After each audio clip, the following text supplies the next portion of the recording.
ఈ సదరన్ పార్ట్లో last point అనమాట.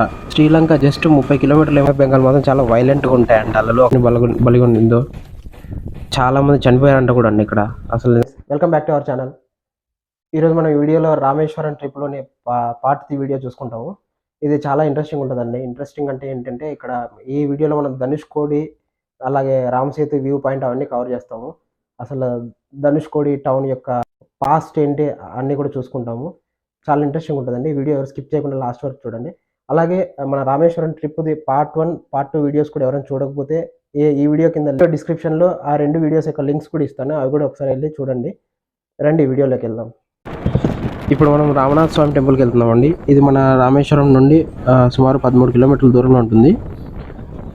ఇది ఎప్పుడైతే 1964 తుఫాన్ వచ్చిందండి. ఇక్కడ తుఫాన్ వచ్చిన టైంలో మొత్తం చుట్టుపక్కల ఉన్న మొత్తం అంతా సిటీ అంతా కూడా ధ్వంసమైంది. కానీ ఈ గుడి మాత్రం, ఈ టెంపుల్ మాత్రం ఏ మాత్రం కూడా చెక్కు చెదరకుండా ఉందంటండి.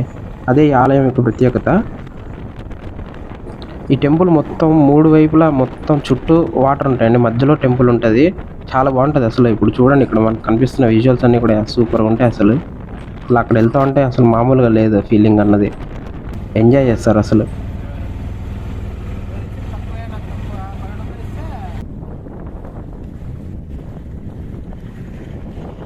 ఇది మొత్తం ఇలా ఉంటుంది. మొత్తం ఇది రోడ్డు చూడండి. రోడ్డు అటువైపు ఇటువైపు కూడా మొత్తం సముద్రం అండి.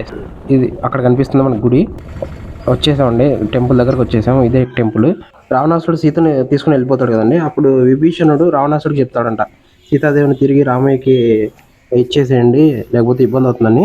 కానీ రావణాసుడు వినాడంట. వినకపోయి మన విభీషణుడి మీద ఎక్కడ దాడి చేస్తారన్న భయంతో విభీషణుడు అక్కడ నుండి మన శ్రీలంక నుండి పారిపోయి ఇక్కడికి వచ్చి తలదాచుకుంటాడంటండి. ఇప్పుడు మనం రామనాథ స్వామి టెంపుల్ చూసుకున్నాం కదండి. ఇక్కడ నుండి ఇప్పుడు మనం ధనుష్కోడికి వెళ్తున్నాము. ధనుష్కోడి అంటే మన ఈ సదరన్ పార్ట్లో లాస్ట్ పాయింట్ అనమాట. అక్కడ నుండి శ్రీలంక జస్ట్ 30 కిలోమీటర్లు ఏమో ఉంటుందంటే అంతే.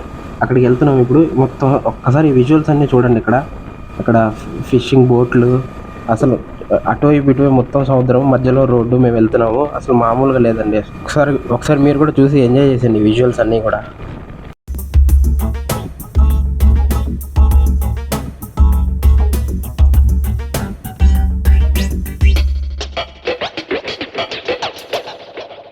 అయిపోయింది, ఆల్మోస్ట్ మనం దగ్గరకు వచ్చేసాము.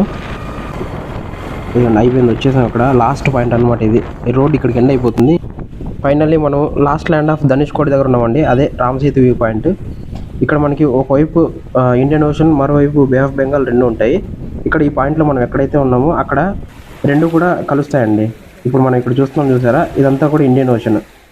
ఇండియన్ ఓషన్కి బే ఆఫ్ బెంగాల్కి ఇక్కడ డిఫరెన్స్ ఏంటంటే, ఇండియన్ ఓషన్ అన్నది ఇదిగోండి ఎంత ప్లెజెంట్గా ఉంది చూసారా, అలలన్నీ వస్తున్నాయి. బే ఆఫ్ బెంగాల్లో మాత్రం ఇలా ఉండదు, అసలు ఉద్రిక్తంగా ఉంటాయి అన్నమాట అలలు. అది కూడా చూపిస్తాను మీకు. ఇందాక మనం చూసుకుంది ఇండియన్ ఓషన్ అండి. ఇప్పుడు మనం చూస్తుంది బే ఆఫ్ బెంగాల్. ఇండియన్ ఓషన్కి బే ఆఫ్ బెంగాల్కి డిఫరెన్స్ చెప్పాను కదా. ఇండియన్ ఓషన్ చాలా ప్లెజెంట్గా ఉంటుంది. బే ఆఫ్ బెంగాల్ మాత్రం చాలా వైలెంట్గా ఉంటాయంట అలలు. ఒకసారి చూడండి, అబ్జర్వ్ చేయండి మొత్తం ఎంత ఇదిగా ఉందో.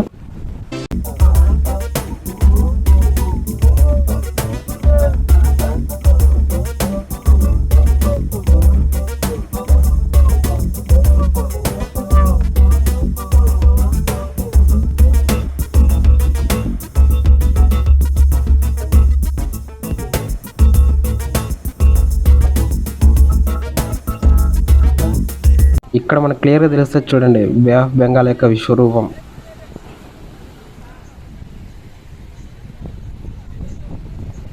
వీడియో ఎవరు స్కిప్ చేయకుండా చివరకు చూడండి. నేను ఇప్పుడు ఒక ఇంపార్టెంట్ ప్లేస్ దగ్గర తీసుకెళ్తున్నాను.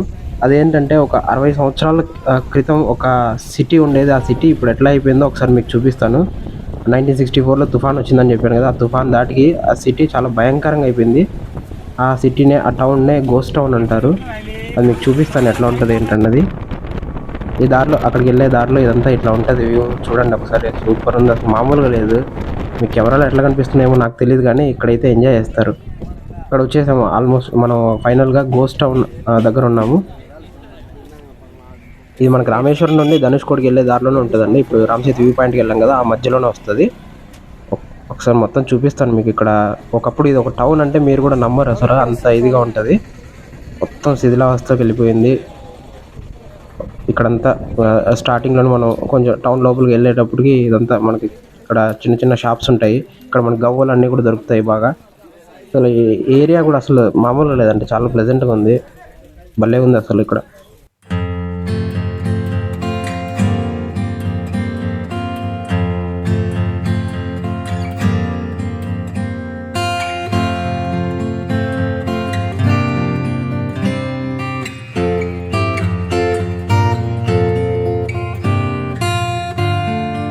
ఇక్కడ బావి చూడండి, వెరైటీగా ఉంది కదా ఈ బావి, ఒకసారి చూద్దాం రండి. ఇక్కడ నాకు తెలిసి నీళ్లు ఊరుతాయి అనుకుంటాను. ఇక్కడ భలే ఉంది అసలు, చిన్నగా చాలా చిన్నగా ఉంది. నాకైతే భలే అనిపించింది ఇది. ఇప్పుడు ఒక మంచి కట్టడాన్ని చూపిస్తాను. అదే ఇక్కడ మన ముందు కనిపిస్తుంది చర్చ్ అండి. ఇది అప్పట్లో చర్చ్ చూడండి. ఇది ఆ తుఫాను దాటి ఎట్లా అయిపోయిందో చూడండి. కానీ ఇప్పటికీ అది అలాగే మిగిలింది. సుమారు 60 సంవత్సరాలు దాటిపోయినా కూడా ఇంకా మనకి ఇలాగే కనిపిస్తుంది చూడండి. ఇది ఒకసారి చూడండి, అబ్జర్వ్ చేయండి మొత్తం ఎట్లా అయిపోయింది చూడండి. అంటే దీన్ని బట్టి మనం తెలుసుకోవచ్చు అది ఎంత విపరీతమైన తుఫాను, అసలు ఎంతమందిని బలిగొనిందో. ఇక్కడే మన పక్కన ఈ చర్చ్తో పాటు పక్కన రైల్వే స్టేషన్ కూడా ఉంటుంది, అది కూడా చూపిస్తాను. అక్కడైతే మరీ అసలు చాలా విషాదం ఉండే అక్కడ. ఆ టైంలో మొత్తం ట్రైన్ అంతా కూడా కొట్టుకుపోయి ఆ తుఫాన్కి చాలామంది చనిపోయారంట కూడా అండి ఇక్కడ. అసలు నిజంగా తలుచుకుంటేనే ఎట్లా ఉంది. ఒకప్పుడు ఇదంతా టౌన్, ఒక సిటీ అంటే నమ్ముతారు ఎవరైనా. ఇప్పుడు చూడండి ఎట్లా అయిపోయిందో. ఒకప్పుడు ఈ టౌన్లో ఎన్నో కుటుంబాలు ఇక్కడ జీవనం సాగిస్తూ ఉండేవంట. ఇది ఒక హార్బర్ లాగా ఉండేదంట ఇదంతా, ధనుష్కోడ్ అంట. ఇక్కడ రోడ్ సైడ్ కూడా ఇట్లాంటి చిన్న చిన్న షాపులు మనకు చాలా కనిపిస్తాయి. ఇక్కడ అన్నీ ఒరిజినల్ గవ్వలు, శంఖాలు అన్నీ కూడా అమ్ముతూ ఉంటారు ఇక్కడ. చూడడానికి అయితే చాలా బాగుంది, అసలు మామూలుగా లేదు. ఇదిగోండి రైల్వే స్టేషన్ సైడ్ వెళ్తున్నాం. ఇప్పుడు రైల్వే స్టేషన్ కూడా ఎట్లా ఉండేది అప్పుడు చూపిస్తాను. ఎట్లా ఉండేది, ఎట్లా అయిపోయిందో చూడండి ఒకసారి. ఇప్పుడు మనం ఇక్కడ చూస్తుంది వాటర్ ట్యాంక్ చూడండి. మొత్తం రైల్వే స్టేషన్లో వాటర్ ట్యాంక్ ఉంటుంది కదా, అది ఇంకా దగ్గరికి వెళ్తాం. ఒకసారి మొత్తం అంతా చూపిస్తాను ఒకసారి ఎట్లా ఉంది. ఒకప్పుడు రైల్వే స్టేషన్ ఇదంటే నమ్ముతారు ఎవరైనా, అంత ఇదిగా ఉంది. మొత్తం ధ్వంసం అయిపోయింది, అసలు ఏం మిగలలేదు.